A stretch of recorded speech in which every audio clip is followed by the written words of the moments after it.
السلام علیکم ورحمۃ اللہ وبرکاتہ نحمدہ ونصلی علی رسولہ الکریم اما بعد فاعوذ باللہ من الشیطان الرجیم بسم اللہ الرحمن الرحیم۔ ویورس، ہماری آج کی ویڈیو بیمار کی عیادت کے بارے میں ہے۔ تندرستی ہزار نعمت ہے، لیکن بسا اوقات انسان بیمار ہو جاتا ہے اور بیمار ہونے پر انسان دوسرے کی مدد کا محتاج ہو جاتا ہے، اور بعض اوقات مالی اور جسمانی مدد نہیں بلکہ حوصلہ افزائی کی ضرورت ہوتی ہے۔ حدیث مبارکہ ہے، حق المسلم علی المسلم خمس، رد السلام و اجابت الدعوت و عیادت المریض، اتباع الجنائز و تشمیت العاطس، کہ مسلمان پر 5 حق ہیں: سلام کا جواب دینا، دعوت قبول کرنا، مریض کی عیادت کرنا اور جنازے کے ساتھ جانا، اور چھینک کا جواب دینا۔ اس لیے ایک مسلمان کا دوسرے مسلمان پر جو حق ہے ان میں سے ایک یہ بھی ہے کہ بیمار کی عیادت کی جائے۔ ایک حدیث قدسی میں ہے کہ قیامت کے روز اللہ تعالیٰ کچھ یوں فرمائیں گے کہ آدم کے بیٹے، میں بیمار پڑا تو تو نے میری عیادت نہیں کی۔ تو بندہ پوچھے گا کہ بھلا میں آپ کی عیادت کیسے کرتا؟ تو اللہ تعالیٰ فرمائیں گے کہ میرا فلاں بندہ بیمار پڑا تھا، اگر تو اس کی عیادت کرتا تو مجھے اس کے پاس پاتا۔ تو اس سے پتہ چلتا ہے کہ بیمار کی عیادت کرنے سے اللہ تعالیٰ کی رضا حاصل ہوتی ہے، اور اس سے بندہ اللہ کی خاص رحمت کا مستحق ہو جاتا ہے۔ حدیث مبارکہ ہے کہ جو شخص کسی کی عیادت کے لیے گیا تو وہ ایسا ہے جیسے جنت میں سیر کر رہا ہے۔ بظاہر دیکھنے میں تو کوئی عبادت کا کام نہیں ہے عیادت کرنا، مگر انسان جب یہ سوچ کر جائے کہ میں اللہ کی رضا کے لیے جا رہا ہوں تو یہ بڑے اجر کی بات ہے۔ حدیث مبارکہ میں تو یہاں تک فرمایا گیا کہ جو شخص عیادت کے لیے جائے اور وہ پہلے وضو کر کے جائے تو اس شخص اور جہنم کے درمیان میں 70 سال کا فاصلہ کر دیا جاتا ہے، جبکہ وضو کرنے کا حکم تو نماز کے لیے ہوتا ہے، مگر فرمایا کہ عیادت کے وقت وضو کرو تو اتنا اجر ہے۔ اور یہ وضو کرنے کا حکم اس لیے دیا تاکہ انسان کو معلوم ہو جائے کہ عیادت کرنا بھی ایک عبادت ہے، اور یہ حقوق العباد کے ساتھ ساتھ اللہ تعالیٰ کا حق بھی ہے، حق اللہ بھی ہے۔ اور اگر واقعی یہ نیت ہوگی کہ میں اللہ کی رضا کے لیے جا رہا ہوں، میں جنت کی سیر کے لیے جا رہا ہوں، آپ صلی اللہ علیہ وسلم کی سنت پر عمل کرنے کے لیے جا رہا ہوں، اور تو پھر اس کو کسی بدلے کی توقع بھی نہیں ہوگی۔ جیسے کہ ہمارے ہاں یہ عام ہے کہ اگر ہم کسی کے گھر جائیں مریض کی عیادت کے لیے، تو اگر کوئی کچھ نہ ہم سے پوچھے، ظاہر ہے مریض کے گھر میں سب کو پریشانی ہوتی ہے، تو اس میں اگر کوئی کسی سے نہیں پوچھتا چائے کا یا پانی کا تو ہم لوگ برا محسوس کرتے ہیں کہ جی ہم تو فلاں کے گھر گئے اور اس نے ہم سے پانی کا نہیں پوچھا۔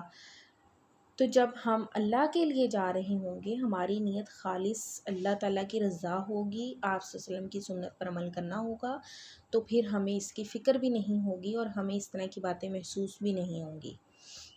اور یہ بھی توقع نہیں ہونی چاہیے کہ وہ شخص ہماری عیادت کے لیے نہیں آیا، کبھی ہم بیمار ہوئے تو ہم کیوں اس کی عیادت کے لیے جائیں۔ آپ صلی اللہ علیہ وسلم کی حدیث مبارکہ ہے کہ نبی کریم صلی اللہ علیہ وسلم نے فرمایا کہ جو تمہاری عیادت نہیں کرتا تم اس کی عیادت کرو، جو تمہیں ہدیہ نہیں دیتا تم اس کو ہدیہ دو۔ تو جب انسان یہ نیت کرے گا تو پھر اس کے لیے 70,000 فرشتے دعائے مغفرت کرتے ہیں، اور وہ ایک طرح سے جنت کے باغ کی سیر کر رہا ہوتا ہے۔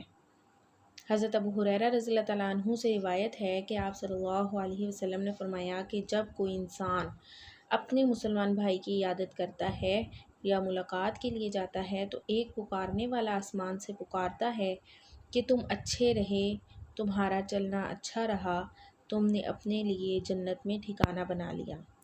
تو اس حدیث مبارکہ سے معلوم ہوتا ہے کہ مسلمان کا آپس میں ایک دوسرے سے باہم تعلقات رکھنا کس قدر باعث اجر ہے اور کتنا خوبصورت کام ہے یہاں بیماری کے علاوہ بھی میل ملاقات، ایک دوسرے کی خبرگیری کرنے کو ایک نیکی شمار کیا گیا، اور یہ مسلمان کی ذمہ داریوں میں سے ہے کہ صرف عیادت کے لیے ہی نہیں، ویسے بھی آپس میں ایک دوسرے کی خبرگیری رکھنی چاہیے، خیریت معلوم کرتے رہنا چاہیے۔ بہرحال بیمار کے پاس جا کر کچھ باتوں کا ضرور خیال رکھنا چاہیے، یہ بے حد ضروری ہے۔ نمبر 1، مریض کے پاس بیٹھ کر تسلی اور تشفی کے الفاظ کہیں، ان باتوں سے پرہیز کریں جس سے اس کو تکلیف اور بڑھے۔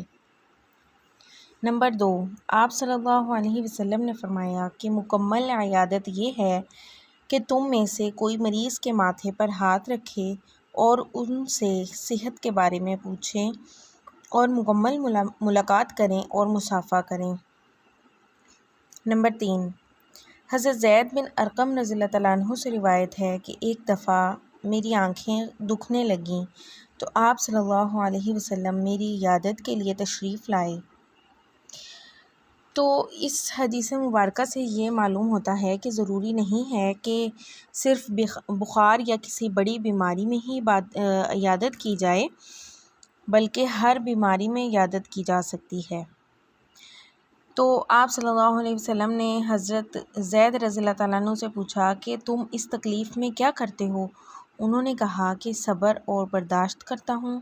تو آپ صلی اللہ علیہ وسلم نے فرمایا، پھر تو تمہیں اس آنکھوں کی تکلیف میں صبر کی وجہ سے جنت نصیب ہوگی۔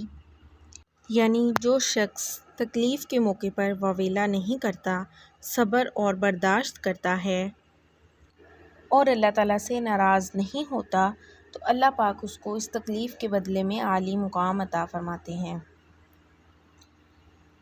اور اس حدیث سے یہ بھی معلوم ہوتا ہے کہ آپ صلی اللہ علیہ وسلم نے ان کے لیے بہت تسلی بخش الفاظ بولے۔ بعض اوقات لوگ بہت تکلیف دہ الفاظ کہتے ہیں، تو ایسا نہیں کرنا چاہیے، اس سے مریض اور زیادہ خوف میں مبتلا ہو جاتا ہے۔ نمبر 4، اسی طرح مریض کے پاس پہنچ کر اس کے لیے دعا بھی کرنی چاہیے۔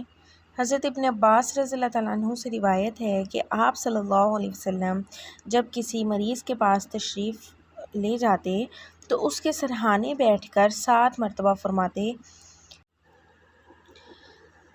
اسأل اللہ العظیم رب العرش العظیم ان یشفیکی، میں اللہ رب العزت جو عرش عظیم کا مالک ہے، میں اس سے دعا مانگتا ہوں کہ وہ تمہیں شفا عطا فرمائیں۔